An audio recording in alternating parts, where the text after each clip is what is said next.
நமஸ்காரம். ஓம் கம் கணபதையே நமக. ஸ்ரீ குருப்யோ நமக. தைப்பூசத் திருநாள். தை மாதமும் பௌர்ணமி நாளும் பூச நட்சத்திரமும் சேர்ந்த நன்னாளே தைப்பூசத் திருநாள் என்று அழைக்கப்படுகிறது. தைப்பூசம் என்பது வெறும் பண்டிகை மட்டுமல்ல, இது அகந்தையை அழிக்கும் சக்தி, அறியாமையை ஒழிக்கும் ஞானம், தீமையை வெல்லும் தெய்வீக வீரத்தை நமக்கு நினைவூட்டும் நன்னாள். முன்னொரு காலத்தில் சூரபத்மன் என்ற அசுரன் தவத்தின் பலனால் பெரும் சக்தி பெற்று தேவர்களையும் முனிவர்களையும் 3 உலகங்களையும் துன்புறுத்தினான். அந்த வேளையில் தேவர்கள் அனைவரும் சிவபெருமானையும் சக்தி தேவியும் சரணடைந்தனர்.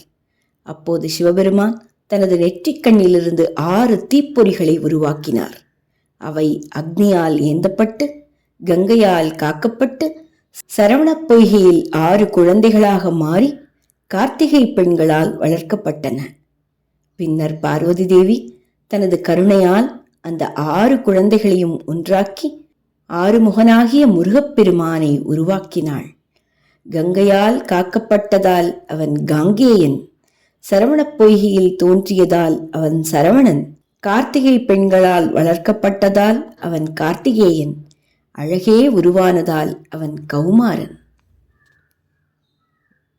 சூரபத்மனுடன் யுத்தம் புரிய முருகன் தயாரான போது அம்மை பார்வதி தேவி தனது சக்தி முழுவதையும் ஒன்றாக திரட்டி தெய்வீக சக்தியின் வடிவமான வேல் ஆயுதத்தை முருகப் பெருமானின் கரங்களில் அர்ப்பணித்தாள். இந்த நிகழ்வு நடந்தது எப்போது தெரியுமா? தைப்பூசத் திருநாளன்றே. வேல் பெற்ற வேலவன் சூரபத்மனை எதிர்த்து போர் புரிந்தான். இறுதியில் சூரபத்மன் மாமரமாக மாறினான். முருகன் அந்த மரத்தை தனது வேல் கொண்டு 2ஆக பிளந்தார். ஒரு பகுதி மயிலாகவும் மற்றொரு பகுதி சேவலாகவும் மாறியது. அந்த மயிலை தனது வாகனமாக கொண்டார், சேவலை தனது கொடியாக கொண்டார். அதன் அர்த்தம் என்ன தெரியுமா? தீமை அழிந்த பின்னும் அதை முழுமையாக ஒழித்து நல்லதாக மாற்றும் கருணை. இதுவே முருகனின் தன்மை. வேல் என்பது வெளியில் உள்ள பகையை அழிப்பதற்கு மட்டுமல்ல, நம்முள் இருக்கும் அகந்தை, கோபம், ஆசை, அறியாமை இவை அனைத்தையும் அழிக்கும் ஞான ஆயுதம் அந்த வேல். இந்த தைப்பூசத் திருநாளில் பக்தர்கள் விரதமிருந்து காவடி எடுத்து பால்குடம் சுமந்து அலகு குத்தி தங்கள் பக்தியை வெளிப்படுத்துகின்றனர். நாம் காவடி எடுப்பதும் பால்குடம் சுமப்பதும் விரதம் இருப்பதும் உடல் துன்பத்திற்காக அல்ல, மன சுத்திக்காக.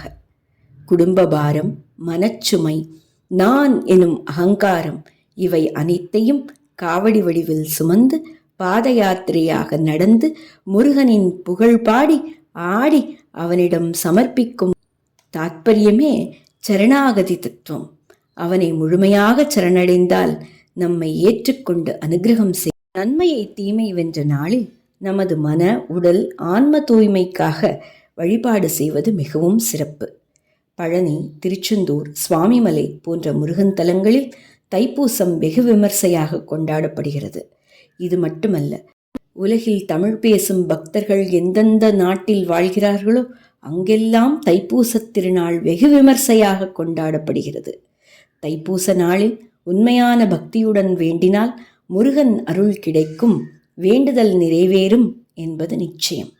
வேலுண்டு வினையில்லை, மயிலுண்டு பயமில்லை, கந்தனுண்டு கவலை இல்லை. வேலவனின் தாழ்பணிந்தால் வெற்றி நிச்சயம். நன்றி. ஸ்ரீ சுதா.